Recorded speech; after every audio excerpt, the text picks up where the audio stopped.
Hi everyone, I know it's been a while, apologies. So today we're gonna make a red velvet cake with whipped cream cheese. For ingredients, we have some canola oil, butter, it's best to be room temperature, some egg whites, red food coloring, and vanilla. And for the dry ingredients, we have some flour, baking soda, cocoa, sugar, and some salt. All the ingredients will be listed down below. And just kind of stir it around for everything to mix. And some sour cream. So first, we are going to mix the butter and the canola oil together. Just beat it under medium speed for about a minute. If you're doing this by stand mixer, double the time. And meanwhile, we're gonna prepare the wet ingredients. For the egg whites, add a little bit of vanilla extract, mix it, and the food coloring. This will make a really nice Halloween prank. You'll see why.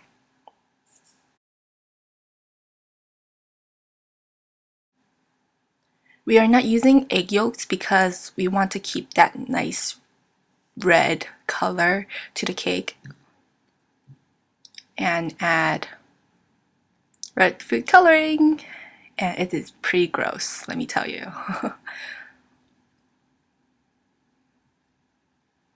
Halloween prank, anyone? And set it aside and mix the flour that we sift and prepared at first. So after the oil has been beating for about a minute, remove it and slowly add in the dry ingredients and mix it under slowest speed you got for about 30 seconds or until everything has combined nicely.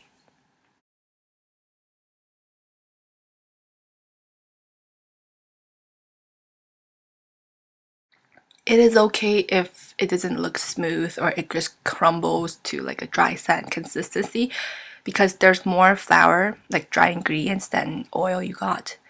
It's okay, we're gonna fix it right now and kind of use your spatula and scrape down the sides and add in the sour cream gradually. I like to do it in 2 portions to make sure that everything goes in smoothly, and just mix it under medium for about 30 seconds.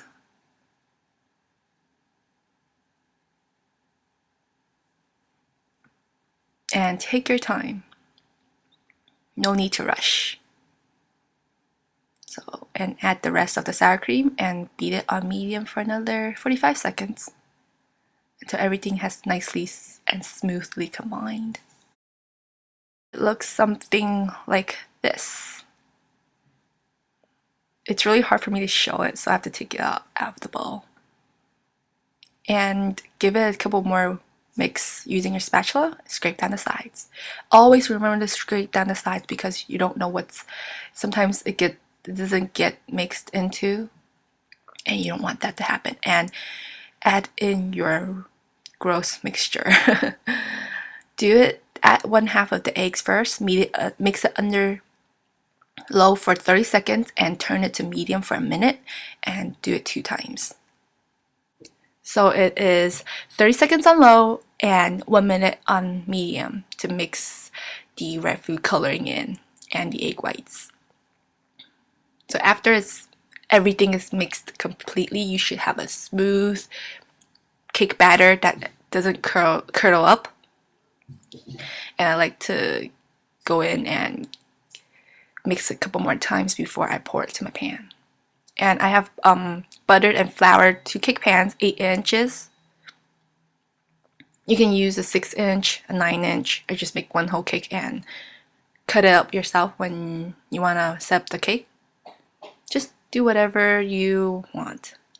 There's no actual rules. So I'm going to evenly distribute the cake batter to 2 pans and bake it under a 350 oven for about 20 to 25 minutes or until you stick a toothpick inside the cake batter and it comes out clean. And I like to use my spatula to kind of even the batter out. And how it goes when it comes out the oven, and let it cool. While the cakes are cooling, let's make the yummy frosting. I have some whipped cream here and beat it until you reach stiff peak form. Like you pull it out and there's a really tall peak. And transfer it to a bowl and set it in the fridge while you mix the cream cheese filling.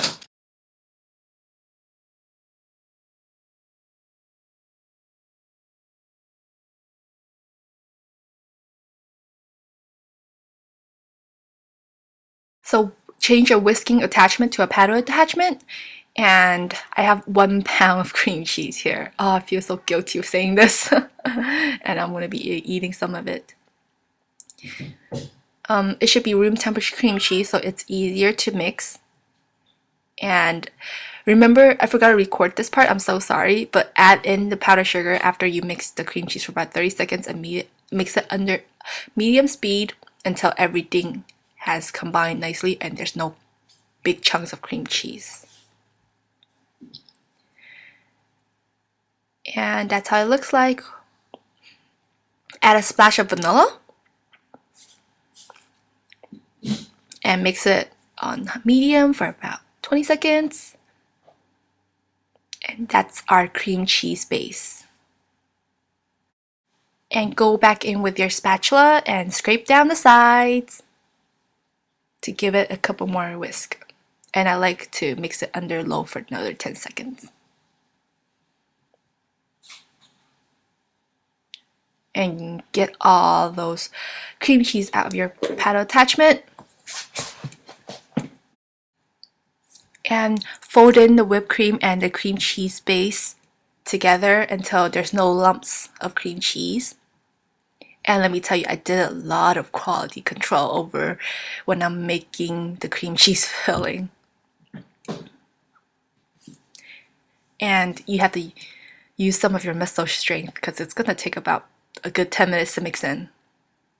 And after you're done with your cream cheese filling and the cake has cooled down, get one layer of cake facing up and put a good amount of cream cheese and spread it. And my ghetto turning plate. And just spread it evenly. You can do have whatever thickness you want and put the other cake downside up. And we're gonna do the crumb coat. Just make a rough layer of frosting outside the cake so it can absorb all the crumbs of the cake and you will have a nice and white batter. It should look something like this. Don't have to be perfect, and let it sit in the fridge for about 30 minutes for the cream cheese frosting to sit down. And after 30 minutes, just take your cake out and your frosting out and start frosting. And I just did another quality control to make sure that cream cheese is still good.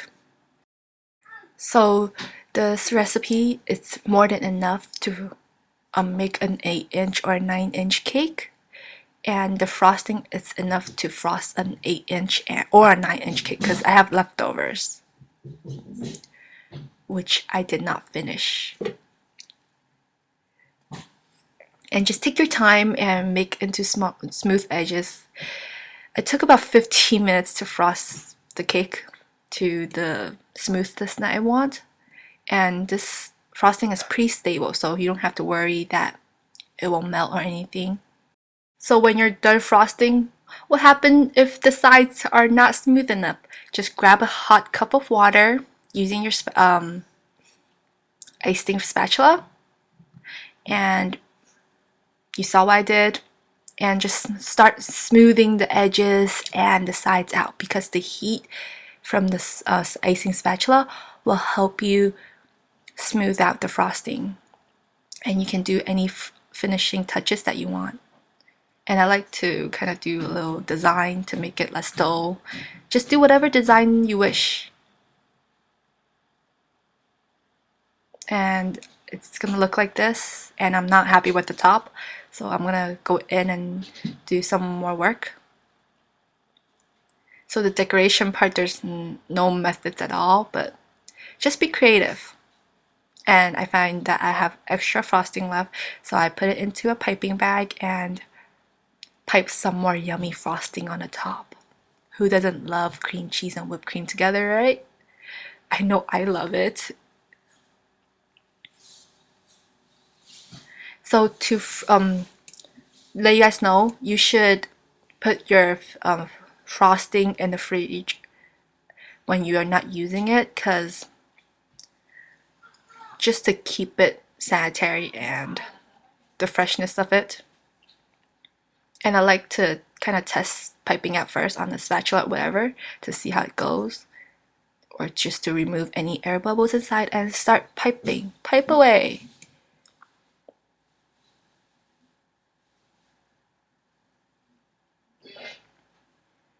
It is pretty fun though, making this cake, although it took the whole afternoon, but it's worthwhile. I hope you guys enjoyed this video today, and I'll see you guys next time. Have fun making the cake. Bye!